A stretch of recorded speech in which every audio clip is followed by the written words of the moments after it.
Hello, Olga. I watched 7 and 8 yesterday, and I think you have submitted a 9, but like I said in my text, I might have you take in this feedback and then resubmit something for 9. Just so I could see how you implement some of these tips and things. But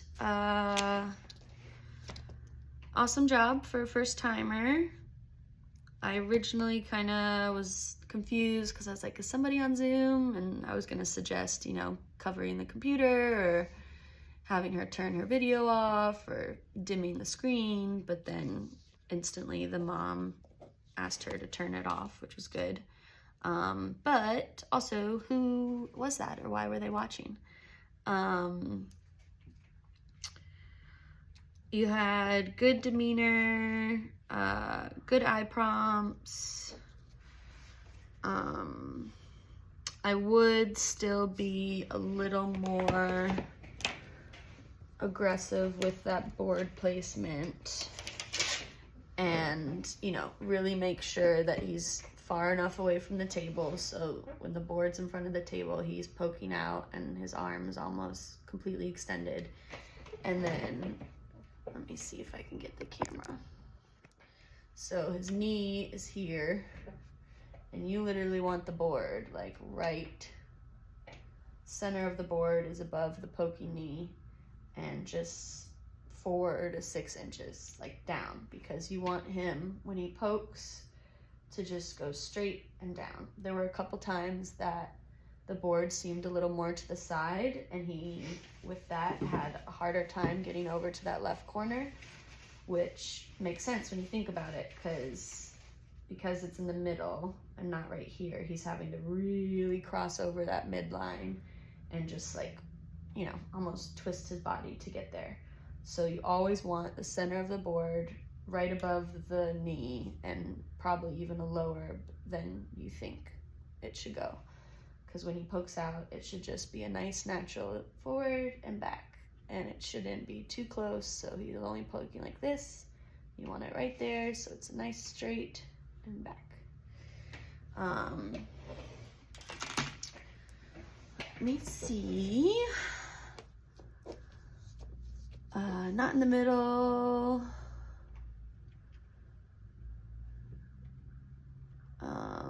I would definitely, push the chair back a little bit more, just like I said, down near his knee. When you are prompting there, and it's just, I think, something that, you might not even notice, just like how myself and every mentee I've ever known, they'll say no or things like that. But instead of let's say he's spelling the word remember. So you said and then when you got the next board, you said and. So instead of, all you have to do after each letter is just say the letter they poked once. And then either drag out that and or then, but you never need to say and or and. And on that note as well, be mindful that if, he seems to have gotten stuck or someone got stuck, and they're spelling remember and they got the R-E-M-E, break the board, make sure his body's in the right posture, really say, I want to see your eyes on the board, and then I'm going to drop it, and then lift your hand up and poke. But even then, just say, okay, if you have to say something, then you could say last letter was M, what's next? But instead of saying, all right, we got R and E and M and E and M, and what's next after M? What's next? M, So just really try and say less. Also too, I'm a big fan of setting kind of the intention and goals and what to expect in the session. So, you know, hey Andrew, we're here for 30 minutes. I'm gonna read some. You can walk around while I read, do whatever. And then after I read, we're gonna do 3 words, and then I'll keep reading, or maybe 4 words, or depending on the motor and endurance, you could say 5, but just say that's our goal for these 30 minutes and just really, really try and stick with that, just so he kind of knows what to expect. When you're kind of coaching his body to look forward, I'll say, you know, hips forward, square your body, knees straight ahead, look forward. Also, don't be scared to do more gestural prompts. So if I hold the board here and I want them to go like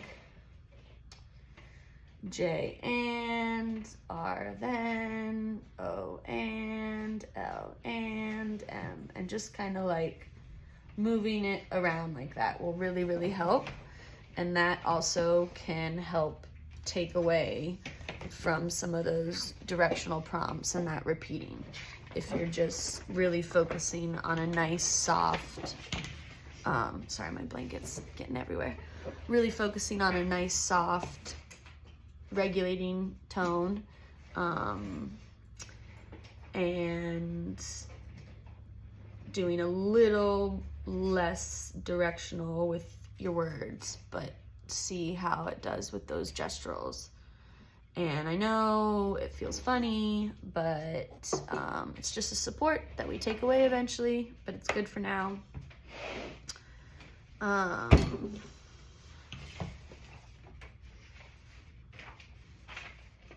Again, the board was in the middle quite a bit. If he kind of has his left hand up, that's when I might say, you know, we're going to use our right hand to poke.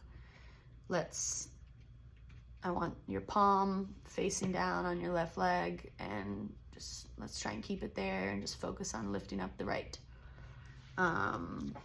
Sometimes if after quite a few prompts like that doesn't help, I might even try putting something in their left hand, which is tough though, you know, some it can distract, some it can help. But again, too, with all of these prompts and all of these motor things, really, really think about that wait time and being mindful of if you give a direction or a prompt, you know, Andrew, look forward, then wait like 30 seconds or a minute, and it's very long, 30 seconds or a minute, but instead of repeating yourself, just see if he's able to get his body to do it. I love that you were covering the letters.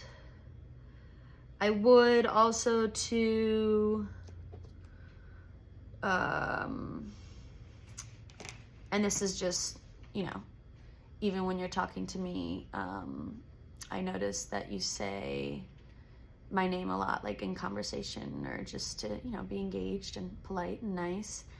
But I do think that kind of using his name and saying like, Andrew, go here, Andrew, poke this, you got it, Andrew, like a lot of that could lead to some dysregulation.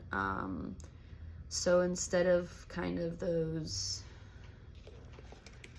constant, I guess, affirmations or whatever, and saying his name, you know, just try and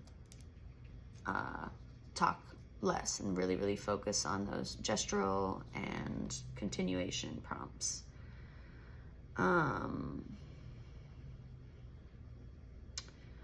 Also, too, there was one point that you were having him spell Southern Hemisphere, which was great, but those are 2, you know, big words and about halfway through his session. So for the sake of his endurance and to promote success, I might have said the question and then been like, okay, and the answer is blank hemisphere. What's that word that I'm looking for?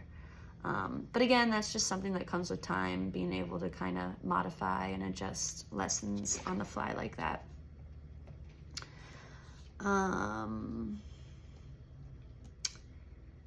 Oh yes, and then also remember, spells are only for the beginning of the session, like 3 or 4 to warm up, and then just go to greens, because that's where you're gonna, you know, make and see your progress. There are a few occasions where if my speller is like super young or just having a very, very busy body day, I might revert back to some spells, but for the most part, I just do, excuse me, greens. And again, I think his mom was there at one point. She said something like he's in avoidance mode, and that's when I would go on my rant about, you know, listening doesn't have a look. We're presuming competence. It might be his body that seems to be disobeying himself right now, but I would like to believe and will continue believing that he does want to do this and be here and find his voice until he is, you know, able to reliably tell us otherwise and say, get away from me, I don't know what you're talking about. And then also too, I think when the mom was asking about stencils and stuff, and you were saying graduating to stencils, that actually never has to happen. And you can tell her that the sensory boards are the exact same thing, same concept, same progression. You know, just some spellers do better without having that extra motor task of holding a pencil and also the sensory feedback, but he could go 3 sensories to 26 sensory, and then even the laminate. I've got a laminate that I have modified into a sensory for more of my open guys. There's like little kind of door stoppers, I don't know, clear bump things. So even for my super open guys, this is technically a sensory board and they use it. So the goal is, you know, typing if that's what they want, and then hopefully independent typing by the end of all of this. But there's no difference if they're using a stencil or sensory throughout the whole process. So definitely stress that to mom, that it doesn't matter and he doesn't need to ever get to the stencils. And yeah, I think that was it. I'm about to do your next video as well, that I'm sure I might be repeating some of this stuff, but please give me a call or shoot me a text to know when we can chat if you have questions.